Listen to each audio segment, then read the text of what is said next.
supporting human conditions, not free market propaganda and corrupt politicians, cause they owned by special interest groups that fund their campaign. That's why you hear the same old things they claim. Welcome to the Project Censored radio show on Pacifica Radio. I'm your co-host, Eleanor Goldfield. This week, news that didn't make the news from Palestine.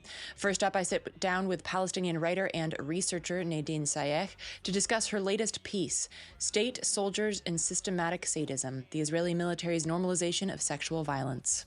Nadine explains the Israeli hasbara tactic of purple washing, the global north's violent feminism, and the confluence of sex and genocidal violence.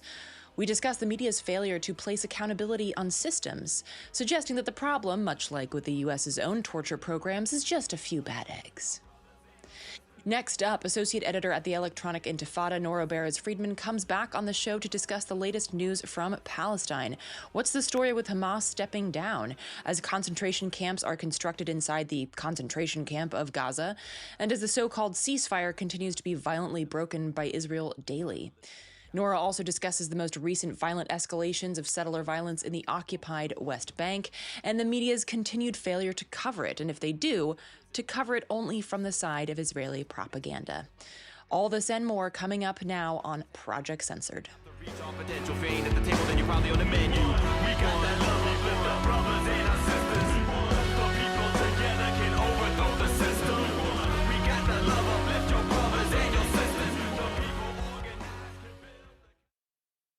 Thanks, everyone, for joining us at the Project Censored radio show. I'm your co-host, Eleanor Goldfield.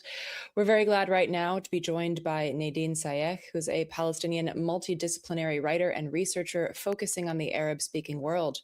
Her work spans gender, geopolitics, human security, and the occupied Palestinian territories.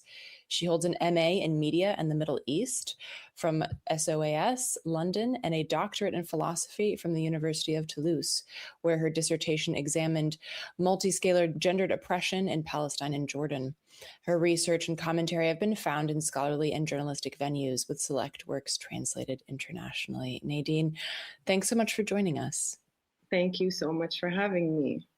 Absolutely. And I just want to let folks know that we're going to be discussing torture and sexual torture as well. So this is your warning. And Nadine, I wanted to have you on to discuss the latest piece that you wrote called State, Soldiers, and Systematic Sadism, the Israeli military's normalization of sexual violence. And you write, quote, the systematic sexual torture occurring inside IOF detention facilities did not begin in May 2026, and it will not end with a UN listing. What it does is remove one alibi, the claim that these are unverified allegations on the margins of credibility.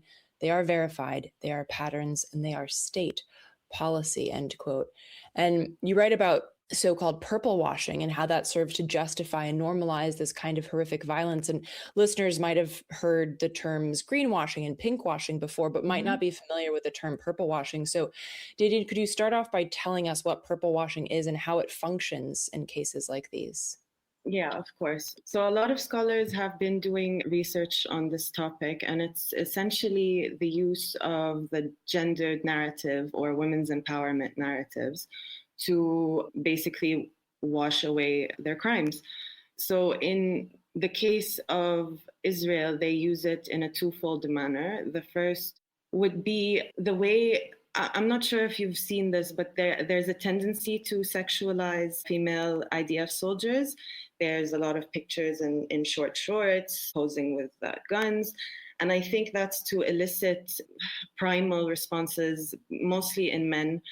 Also kind of encouraging a feeling of wanting to protect them or seeing them as things to be protected. The second way is to distract from the fact that, well, of course, that they're committing this grave sexual and physical crimes against men, women, and children. And it's framing also Palestinian men as, a very Orientalist trope of the big bad Arab, and we need to save these women from these evil men, positioning themselves as the saviors, positioning themselves as forward thinking when it comes to gender equality. So in essence, it's just there to distract from the fact of the continuous war crimes they're committing against Palestinian people. I mean, this is something that has cropped up before, not just in occupied Palestine, but I mean, you see this in the US, and actually Mint Press News reported years ago on how e-girls lure boys into joining the army in the US. And then of course, Israel uses like these thirst traps. They've got pages called like IDF babes that conflate genocidal violence with sex. And then, of course, there's these like so-called birthright trips where young Jews are encouraged very extremely to hook up with IOF soldiers. And it's this weird confluence of grossly objectifying women and then also holding them up as objectifiers, or far worse, like torturers and genociders. I mean, looking at the US history again, photos coming out of Abu Ghraib prison in Iraq in 2004.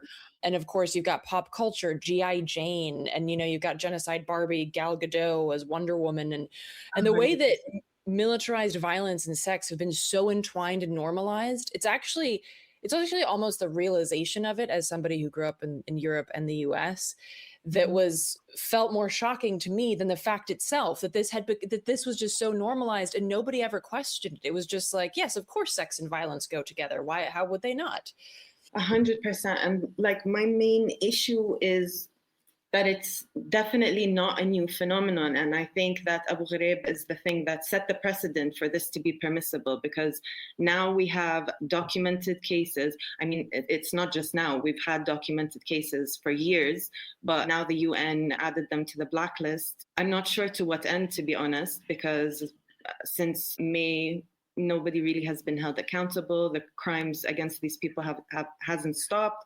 And it's a continuous cycle that has now become part and parcel of the system, which maybe in previous instances they would do more to cover it up, but certainly not now. Certainly they're going on parades, on different media outlets, saying with pride that they've committed these acts. And the issue for me is the US politicians also are concerned. This is the most severe language they've used. Some politicians here and there have said they're concerned and that Israel should hold them accountable. But for me, it's like, how is the devil going to take demons to court? It's not really going to do anything.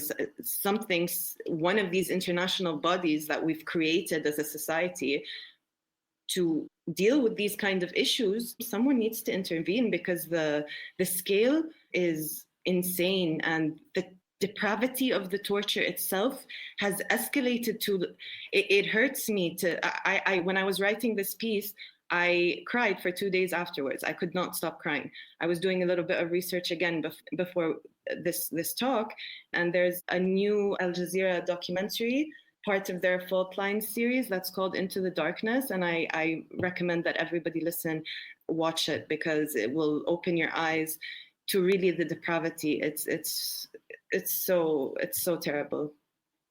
Yeah, it is. And I think, to your point, the purposeful looking away, particularly by media, and you mentioned this in your article, how, like, for instance, headlines sanitized the rape and torture to death of the Palestinian surgeon, Dr. Adnan al-Bursh, and saying he died in prison, as if like this is just, he just died of natural causes, or he slipped and tripped on something or something like that. And indeed, you see in the New York Times op-ed that like a lot of people have pointed to this recently and said, hey, the New York Times finally covered the systematic rape of Palestinian prisoners. But if you read the article, it's made very clear that these people are acting alone, and that Israel as a state entity should hold no responsibility for these actions, despite the fact that those who raped and tortured Palestinian prisoners to death have been celebrated on Israeli television, in the Knesset. And as you write in the piece, quote, by framing victims individually rather than as part of a systematic apparatus of state violence, media outlets obscure the structural, deliberate use of sexualized and gendered violence as a tool of occupation, end quote. And so I wonder if you could talk a little bit more about like how media has really promoted this idea that like, look, we shouldn't hold Israel accountable for just like clearly what are some bad eggs. Yeah, and I find that a bit bizarre, considering that the Israelis themselves have institutionalized this as policy. If you look at their Knesset videos, there's recordings of members of parliament openly saying that anything that they do, they use the term nukhba, which is the Arabic word for elite, which refers to the elite forces of Hamas. So when they have these Nukhba terrorists, anything is permitted. And it's been stated openly, they're allowed to do whatever they want to these people. And then we have this whole issue of how do we classify who's, it's just this framework that they use to justify against anyone, because there are cases of rape, of the confirmed cases from the UN, which is 31, even though we've had since just November, I think, that 330 reported cases, and that's not even including the bodies that were sent back from State Ayman to Gaza, and the inspections by Gazan physicians who have found perforated rectums, they have found internal bleeding, clear signs of torture. So at this point, when it comes to anything relating to Palestine, I have, not just myself, me and every other Arab person in this world, have completely lost faith in anything that was remotely credible, from the BBC to CNN. Nobody is reporting the truth on anything, which is, it's more than even adding insult to injury, because it just perpetuates. If you leave the public uneducated or uninformed about the crimes that are happening, there will be no outrage. There will be no moral outrage, which these crimes, moral outrage is the bare minimum that is justified, and they're obscuring all of these things, even in their, incidental reporting of, it's this one-off kind of thing, when the Israelis are telling you otherwise, from their own mouth, in their own language. How do we still have these different outlets reporting that it's individual cases? And speaking of this, actually, I had this piece ready, prepared, completely done in November last year. And I had tried to submit it to different outlets. I do have a very good relationship with the Institute of Palestine Studies. They do incredible work. But I was trying to find an outlet with maybe a wider reach, or an audience that might not know, or might not be as informed as the readers for the work of Institute of Palestine Studies. And I was continuously rejected. Sometimes they wouldn't even answer my emails. And it was only till this New York Times op-ed came out that the subject gained traction. And for 6 months, I was just completely baffled, because it's ongoing. It's not stopped. It didn't. I caught on in November, but this has been happening since October 7th. So I'm not very hopeful, even with this UN blacklist. It's, again, to what end? It doesn't change any material conditions of the people. It doesn't release anybody from custody. And yes, we are talking about sexual violence, but there is torture, there is starvation, there is zip tying arms and legs, and keeping prisoners face down for days. They have, in the State Ayman, they have one released prisoner who spoke anonymously. He said there is something called in Arabic taboot, which is coffin. And they just throw people in there for sometimes a day, sometimes for 2.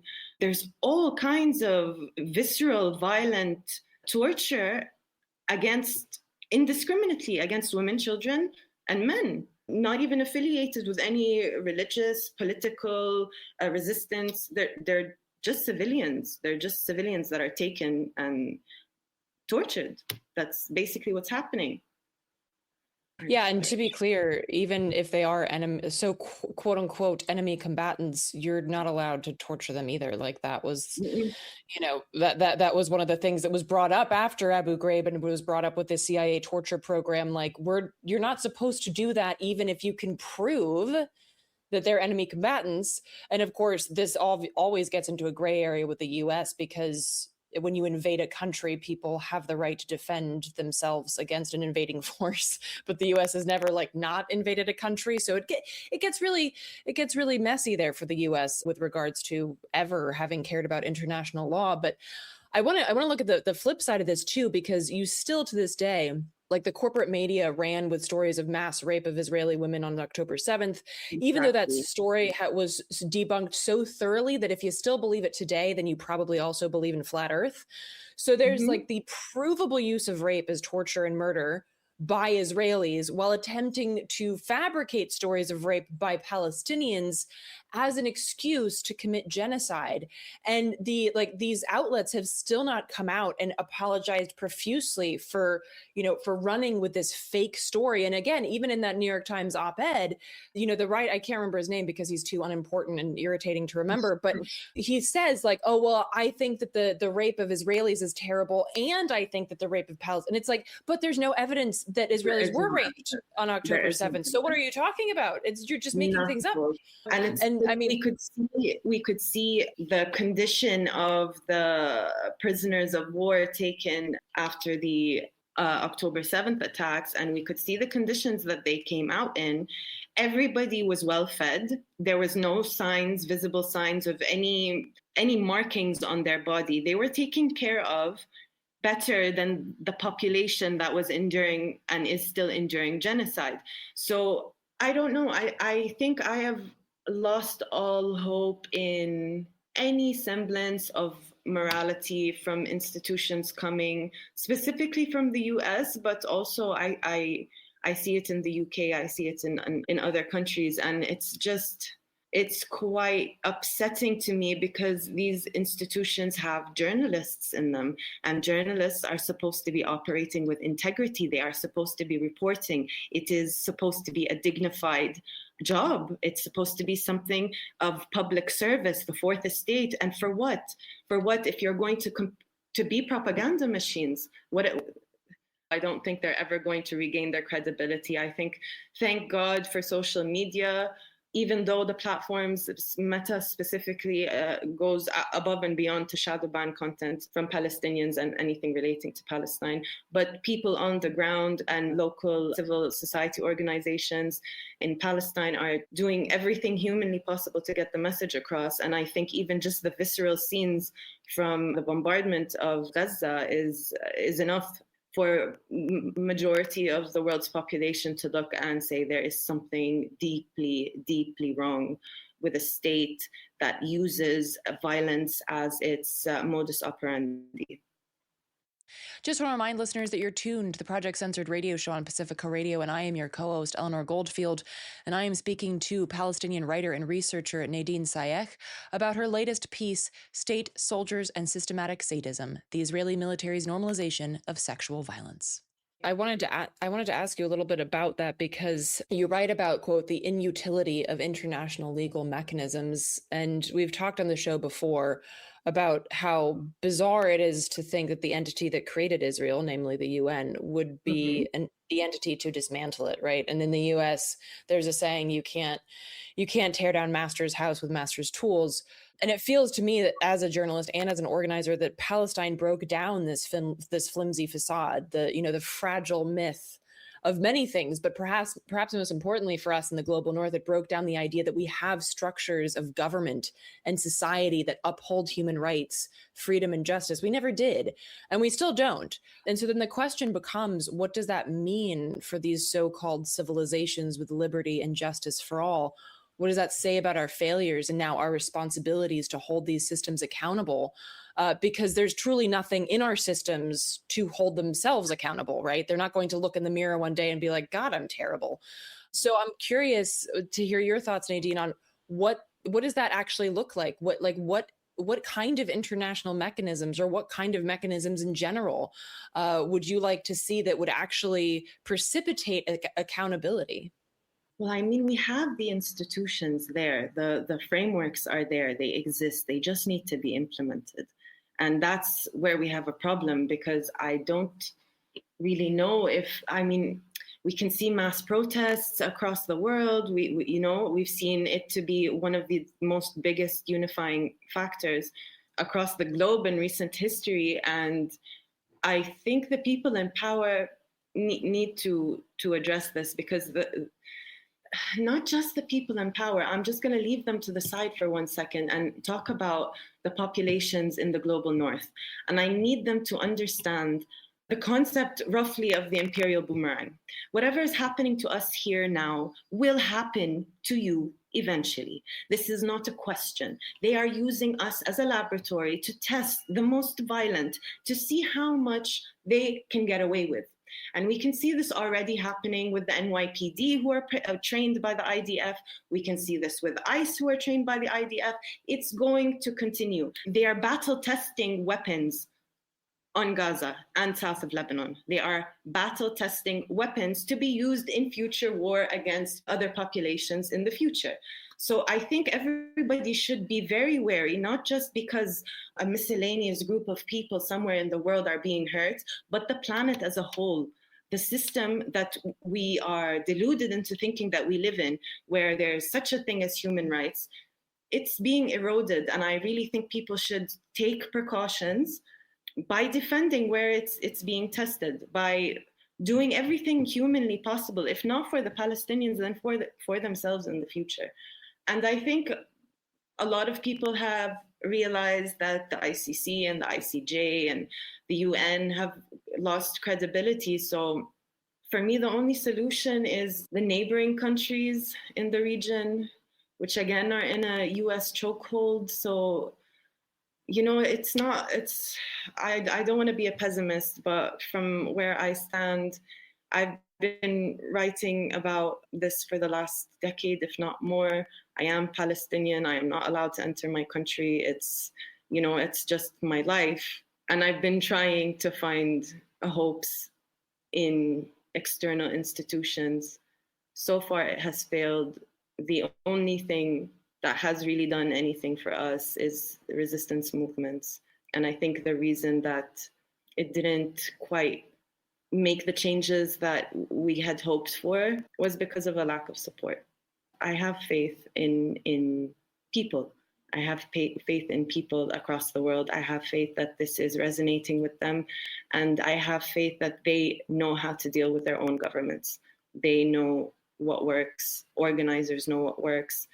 And I just hope that this is not something that fades into the background of their memory, that it's just another thing that happened to the Arab world and will be okay. I hope the images of torn children's body parts will stay in the collective conscious until something changes.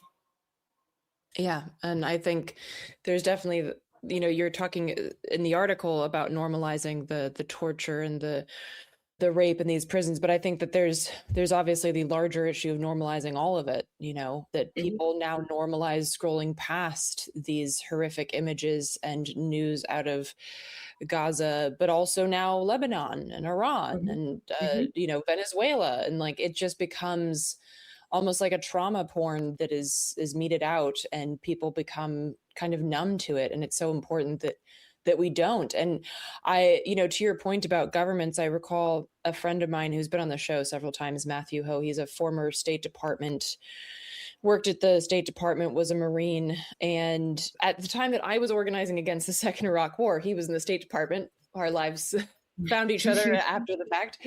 But he said, I once I became like a veteran for peace, people would ask me, like, what did you guys think about the protests that were happening against the Iraq War? Millions of people. And he's like, oh, we didn't. Nobody talked about it. Nobody cared. And so for me, especially as an organizer, I feel like at this point, trying to reach those people, they already know. They're well aware of what's going on. They have all of the intel. They're not confused, So trying to get them to see it is a waste of time. The more powerful organizing happens when you target economic institutions, when you target institutions that move the war machine, right? Not targeting people's consciences, because I think we should just really be operating on the idea that they don't have one, and that they're well aware of what's going on, and they're well aware of the horrors that are meted out on their watch. And I just wanted to wrap up here with a question that kind of circles us back to your work on gender. And another trope that I've been hearing since after 9/11, since the US invaded Afghanistan and then later Iraq, was we have to go save the women, as if you could save someone by bombing their home place, and B, as if the US is some kind of... We don't need saving. We Right. don't need, we're fine. We're good. As an Arab woman, we're good. We're good.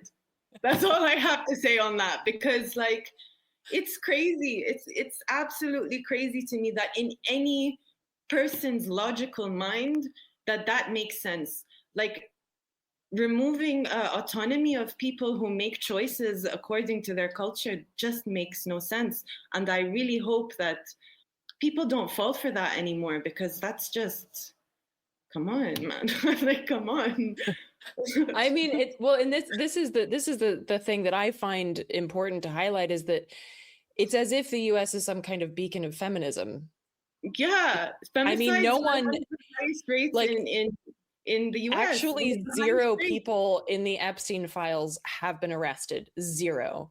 People are constantly going and talking about rape and sexual assault, and the US does not care. And so I think that's the other thing. It's like there's still this idea that, that when it comes to feminism, the West is up here and the Arab world and Latin America are down here. And it's like the lived experiences of women are in stark contrast to this propaganda campaign that suggests that so-called Western feminism is totally where it's at.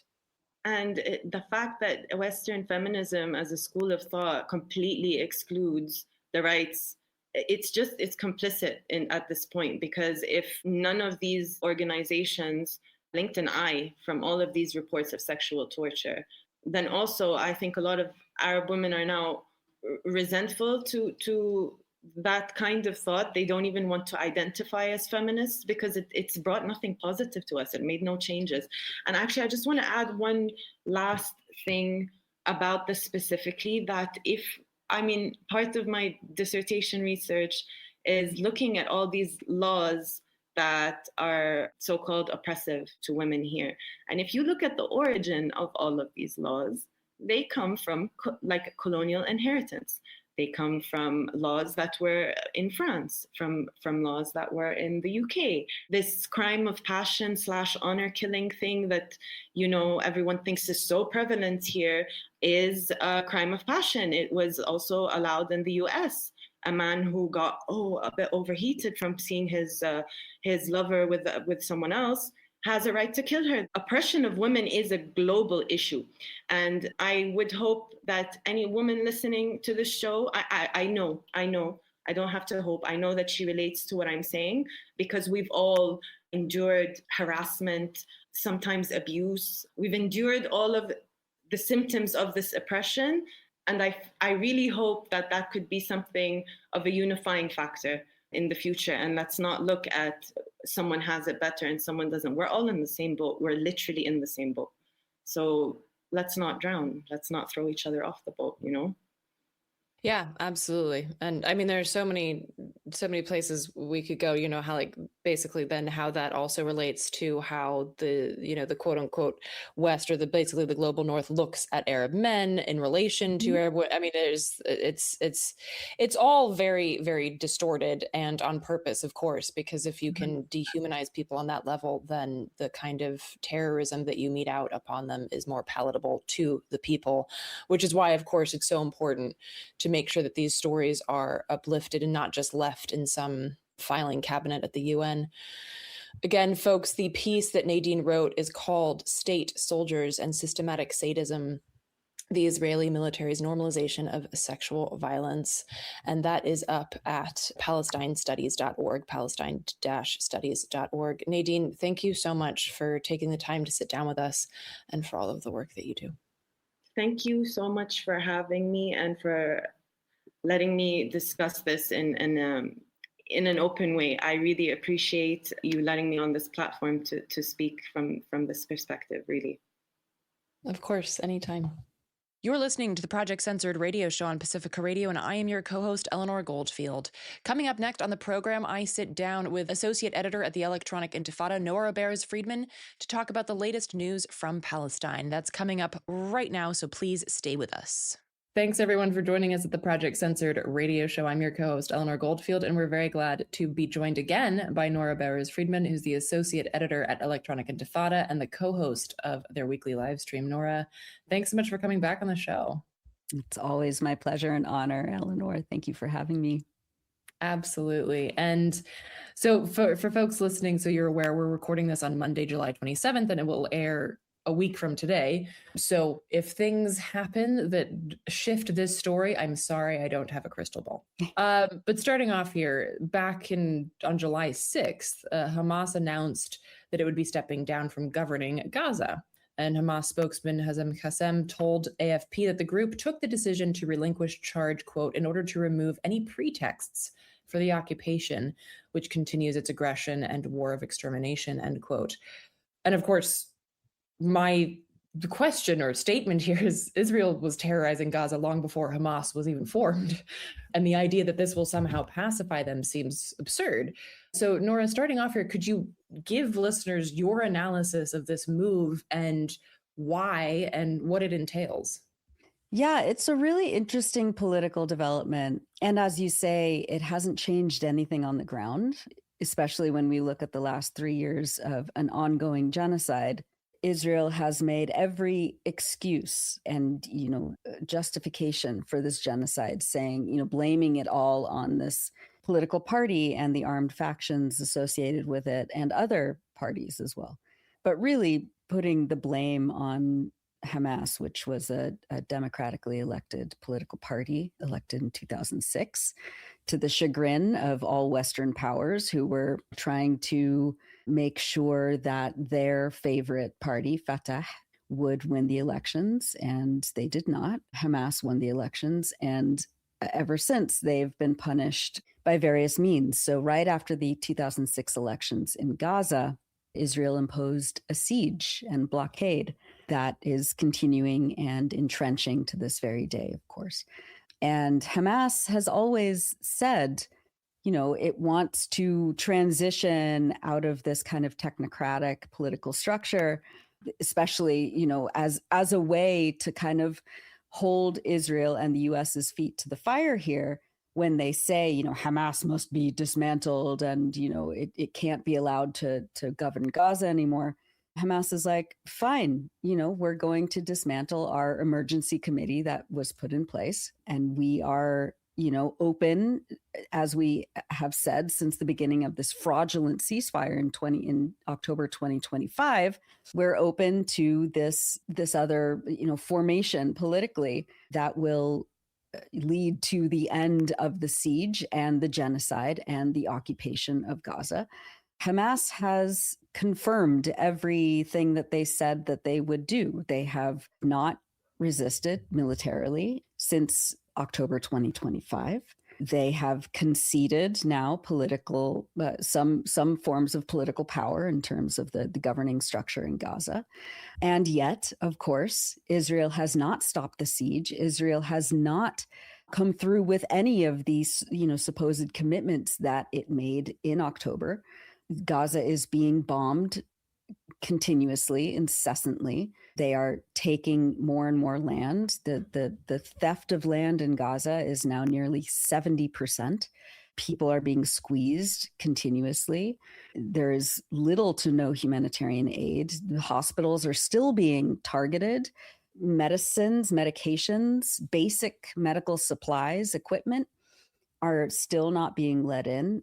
These were all guaranteed under the terms of the so-called ceasefire, and Israel has not made any even goodwill gestures. They've just expanded and violated the ceasefire on an hourly basis in Gaza ever since. And so this was, Hamas declaring a few weeks ago that it would sort of dismantle its emergency government committee and allow in for, under the Trump's, Board of Peace colonial fantasy, that they would welcome the Palestinian, governing bodies that were vetted and accepted under the terms of the so-called Board of Peace into Gaza to help run Gaza. Of course, none of that has happened. Israel and the US are continuing to squeeze Palestinians, are continuing to assassinate civil police officers, are continuing to assassinate, civil defense personnel, rescuers. They're continuing to target rescuers and ambulances and fire services and any sort of security personnel that are helping to coordinate the entry of the little humanitarian aid that comes in. So there have been literally thousands of violations since the October 2025 so-called ceasefire. We need a new word to describe exactly what this thing is, because it's not a ceasefire, it's a continuous fire. And, Hamas has agreed to and has accepted all of these terms to stop the slaughter of their people, and Israel has not. So this move was really I think a practical sort of public assertion that, see, everything we say we will do, we do. And everything that Israel agrees to is consistently violated. And yet the world just keeps letting this genocide go on. And it is just, there are no words to describe how horrific it continues to be. And do you think that they actually will follow through with this? Or is it basically to say, like, hey, here's what we were going to do, but if you're not going to do, like, we're not going to do the thing if you're not going to do the thing? Yeah, I mean, it remains to be seen. Really, it's not up to Palestinians to try and appeal to the morality of the occupiers. It is the responsibility of the West to rein in and punish Israel as a genocider, occupier, apartheid state, to stop this slaughter. And, Palestinians have done everything they can, and still the world is not holding up its end of the bargain. Palestinians will liberate themselves. They don't need, help liberating themselves. They're not appealing to the world to come to their salvation because they are incapable of doing it themselves. They're appealing to the world to make the slaughter stop.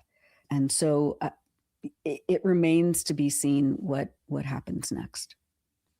Yeah, I mean, I'm reminded of Rafat Al-Arir said, what a ceasefire with Israel means is that we cease and they keep firing. Yeah, that's it. I wanted to dig more into, quote unquote plans, because you mentioned the Orwellian Board of Peace. And exactly a year ago, almost, I think it was early July, Haaretz actually ran the headline, Israel wants to build the most moral concentration camp in the world. Because this is unironically, yeah. Yeah, no, like, yeah. I feel like we're just living in a giant onion headline these days. Yeah. Like, it's so, I know. And of course, fast forward to today, and, you've got these quote unquote humanitarian shelters, which humanitarian is also a word that needs to just change, because like ceasefire, it means nothing anymore. And I was wondering, Nora, could you talk a little bit about these concentration camps? Like, what does this look like? And, you mentioned the 70%, there was the yellow line, and there's an orange line, like all these lines, the concentration camps, AKA humanitarian shelters, like what's going on with this construction and these lines that the IOF are setting up here? Yeah. Yeah, it really is. It's dystopian. I mean, it would make any sci-fi novelist blush at how heavy-handed this all is, right? I mean, the Israelis have been constructing these so-called like pilot cities in the ruins of what was Rafah in the south, a city that was once home to, 500,000 people, is now rubble. This has always been the plan of Israel, to completely erase major population centers in Gaza and across Palestine. I mean, since its inception in 1948, of course. But in the past, year or so, as they've steadily depopulated, ethnically cleansed, and genocided people in the south of the Gaza Strip, they've been constructing these humanitarian concentration camps in the desert, where they, it's so colonial and so unbelievably racist. I mean, of course, because that's what the Zionist project is, that they think that by the continuous starvation of Palestinians, the withholding of medical supplies and medical treatment, the shutting off of all water and flooding the markets, the only things that are really getting into the markets right now in the small strip of land that Gaza is still are all like highly sugary, empty calorie sort of foods, where, the most fertile land in Gaza, where for generations and generations and millennia, has been obliterated by the Israelis, and now it's on the eastern side of the so-called yellow line and the orange line. So people can't grow much food anymore. There isn't anything nutritious, and people are, the starvation, food insecurity classification numbers are still pretty high in Gaza. And so by constructing these humanitarian concentration camps, all in scare quotes, of course, they think that by luring starving, dehydrated, and, chronically ill, or disabled Palestinians into these places with the promise of food and medical care, that they can eventually complete the genocide in Gaza. And you look at this pilot city that they're building, and it is absolutely a concentration camp, but like a 21st century, highly technical, highly surveilled, militarized concentration camp where everyone has to pass through biometric screenings, where they will be registered, where they will be tracked and surveilled. Around the concentration camp is, of course, going to be Israeli military posts, of course, barbed wire, all sorts of sensors, and they can get food and medical care if they also go through some sort of like political screening process to make sure that they are not Hamas, or if they, refute any political affiliation or familial affiliation with that political party. And of course, the intention after these concentration camps is to get them to another scare quote, to get them to voluntarily leave. So a voluntary, self-deportation, in the words of Marco Rubio. And they are really convinced, the West is really convinced that they can get Palestinians to do this. If they squeeze Palestinians enough in the cities that they remain in now, they really think that Palestinians will just give up and willingly go to these concentration camps and then ultimately be deported to other countries that will take them in. And, we were just speaking with a contributor of ours a couple weeks ago on day 1000 of the genocide. And he was saying, nobody's even thinking about this. This is not even an option for anybody in Gaza. People underestimate the tenacity of Palestinians to want to stay on their land and fight for what they have and fight for their children and fight for their future generations. And it is the most suffering right now in Palestine and in Gaza specifically. But Palestinians who are there aren't going to be lured by this promise of, maybe some crackers and cheese, because they know that the ultimate price that they're going to pay is the permanent exile from their homeland, and they're not going to do it. And it's also, it is a colonial fantasy that they could just move Palestinians around the region as though they're furniture. This has always been the fantasy for 100 years of the Zionist project. And I can't see this succeeding. But what it is doing is it's a huge cash cow for private contractors, for construction workers. Israel is making a killing out of killing, and also, making these so-called pilot humanitarian city concentration camps. They profit either way. And, Palestinians will outlive this genocide. They will outlive this apartheid state. They will outlive Zionism. And Israel must be stopped. And the US must be stopped. The fact that this is allowed to even take place, even as like plans in a boardroom, let alone real physical structures that are being built in the ruins of Rafah, is unconscionable. But here we are. This is the world. I just want to remind listeners that you're tuned to the Project Censored radio show on Pacifica Radio, and I am your co-host, Eleanor Goldfield, and I am speaking to Associate Editor at the Electronic Intifada, Nora Barrows Friedman. We've had on the show before Karni Kirkonian, who's an Armenian human rights lawyer, and when he was talking about Azerbaijan, he said a quote that I use quite frequently now, which is, "You don't wait for a genocider to stop. They Right. have to be stopped. And Stop. each time you basically teach them, it's a Pavlovian response, right? Each time you teach them that they're not going to be held accountable for this horror and that horror. And, oh, Rafah was supposed to be a red line, wasn't it, Biden? Right. And every time that you show them that nothing is going to happen, they're not going to all of a sudden be like, you know what, I'm done. I'm good. I'm good. Yeah. That's all I needed. No, they Yeah. will continue. And I think that that's obviously evidenced by like each new horror. And I think that listeners will also recognize, like what you were talking about, Nora, the extremely dark and deep parallels between what we see happening in the US in terms of like construction of concentration camps and the torture that takes place there. And it's the same thing, right? Because fascist of a feather. And I think, this is absolutely why we have to look at these connections across borders and recognize the patterns. This was done to the indigenous people of the US as well, to starve them and then try to lure them to forts in order to, promise them food and then kidnap them essentially. So it's vital to recognize these patterns, because only once you stop the cycle can you actually stop the terrorism that these states mete out. And I mean, understandably, we've been focusing on Gaza because basically no corporate media does anymore, even though they weren't doing much of it anyway. But they focus even less on the West Bank, the occupied West Bank. And I wanted to highlight a little bit what's going on there, especially because I covered this last week on the news that didn't make the news, that Israeli settlers and troops killed 4 Palestinians during an attack on a village in the occupied West Bank on Friday.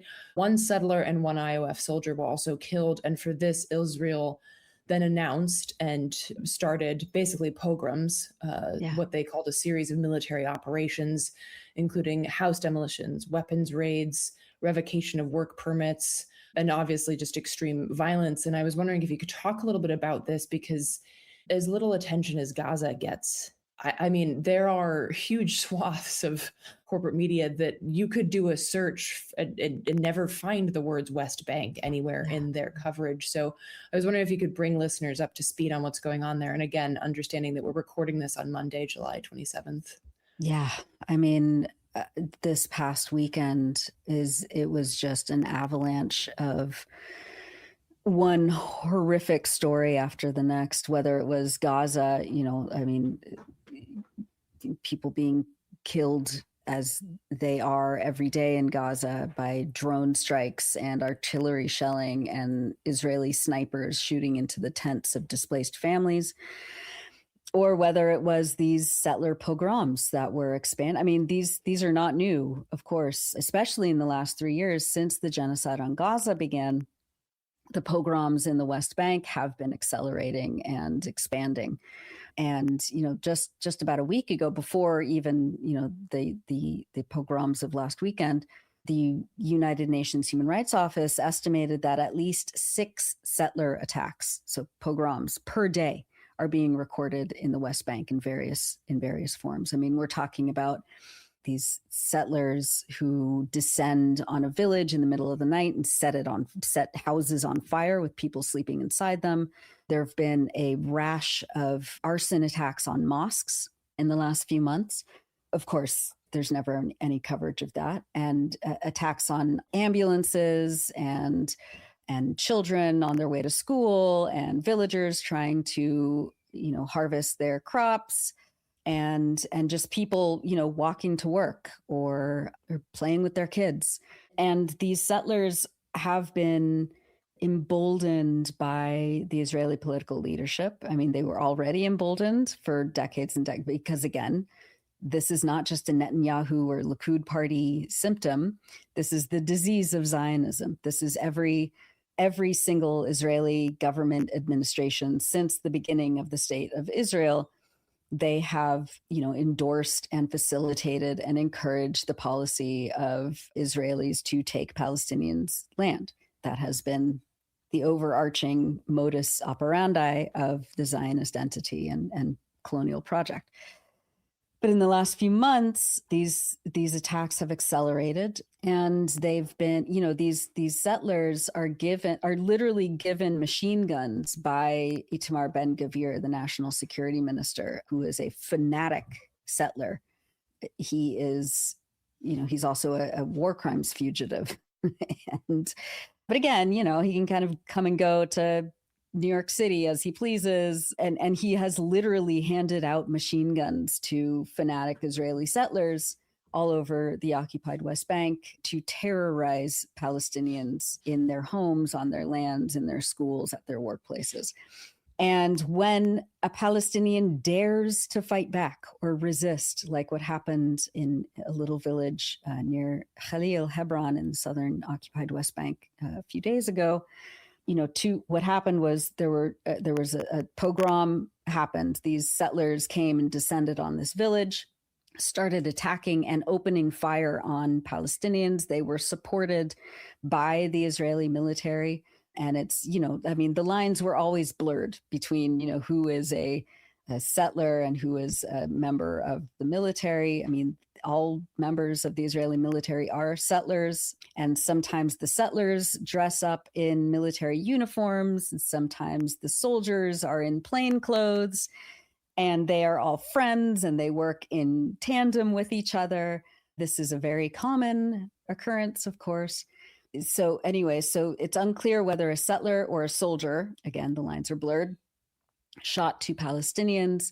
Someone from the village, a village elder, was able to wrest a machine gun away from the settler who had just shot these two Palestinians. I believe they were youth. So these two young Palestinians were shot.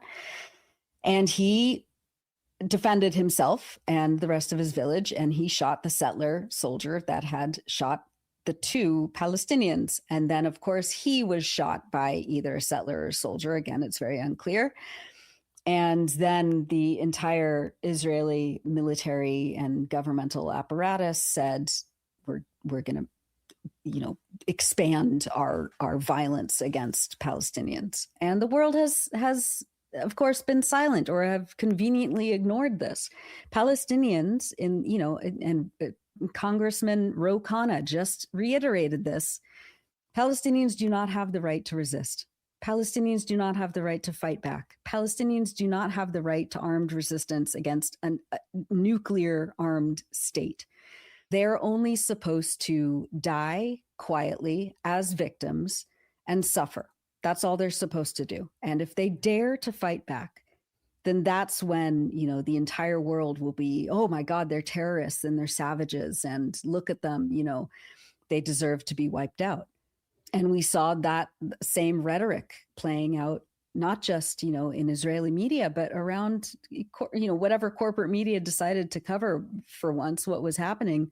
They, of course, took Israel's side and, painted Palestinians as violent terrorists, of course.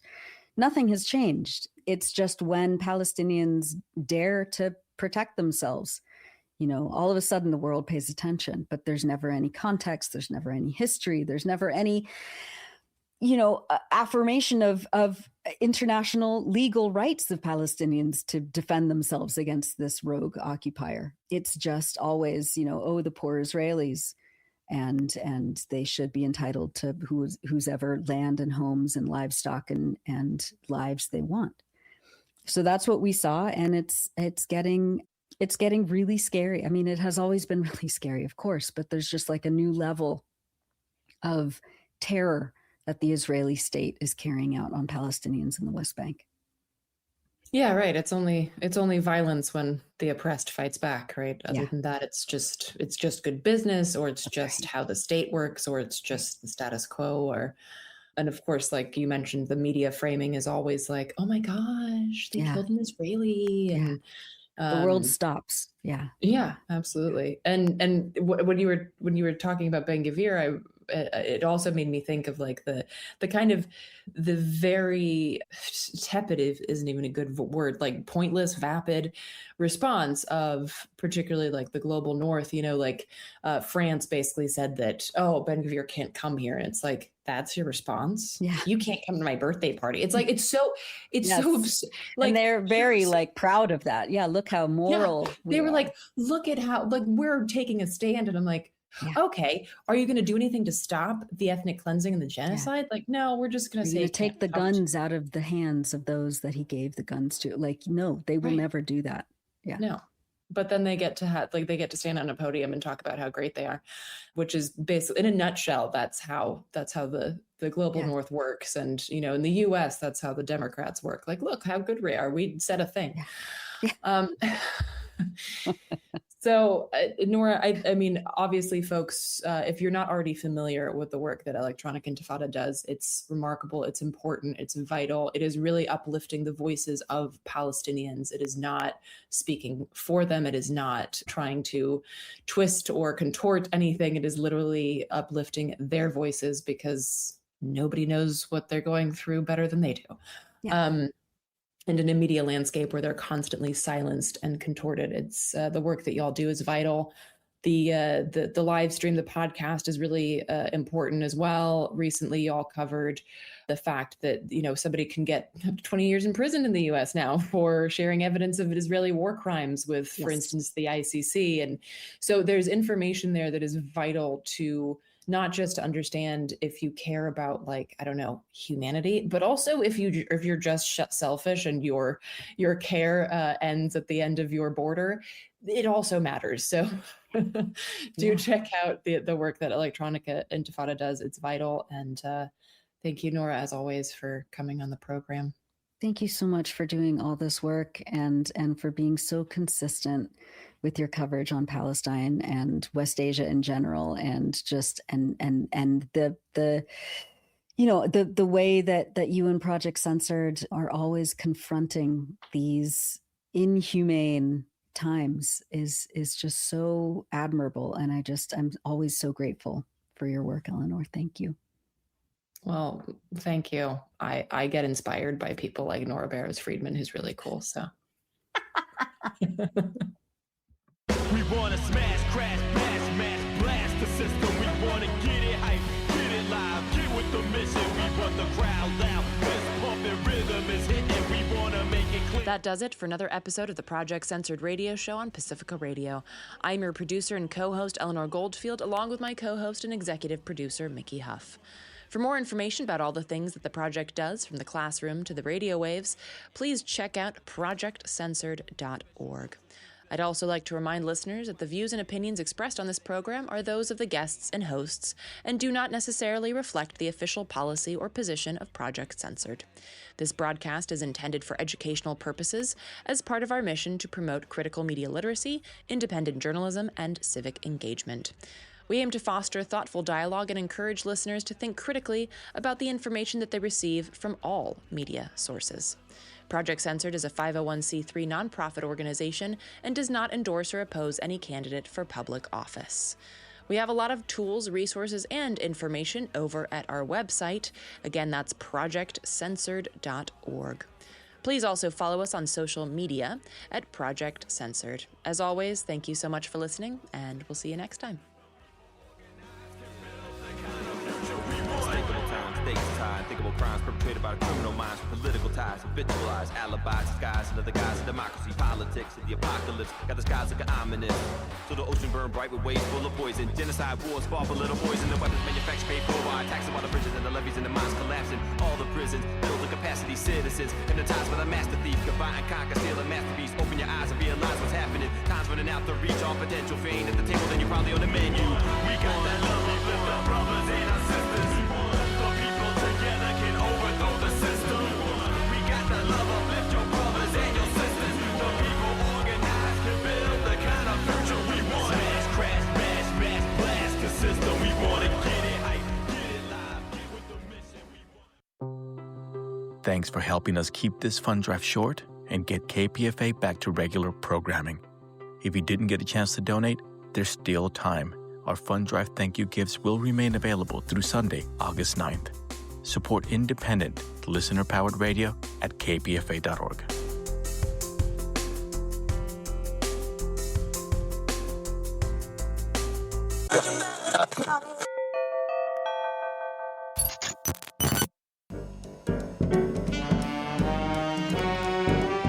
This is Art Sato, host of In Your Ear, inviting you to listen every Saturday for a mix of African American creative music often referred to as jazz, moving into flamenco and tango in the second hour, with occasional specials and interviews. Saturdays, 4 to 6 p.m. on KPFA 94.1 FM.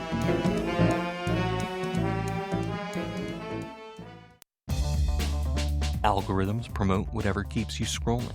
Corporations fund whatever protects the bottom line.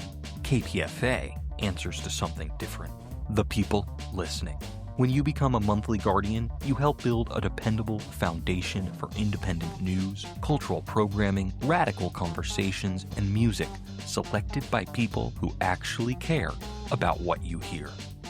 Make a difference today. Champion independent radio right now. Stand with KPFA at this very moment by becoming a monthly guardian at kpfa.org. This is the mighty 94.1 KPFA, 89.3 KPFB in Berkeley, 88.1 KFCF in Fresno, and online at kpfa.org. 94.1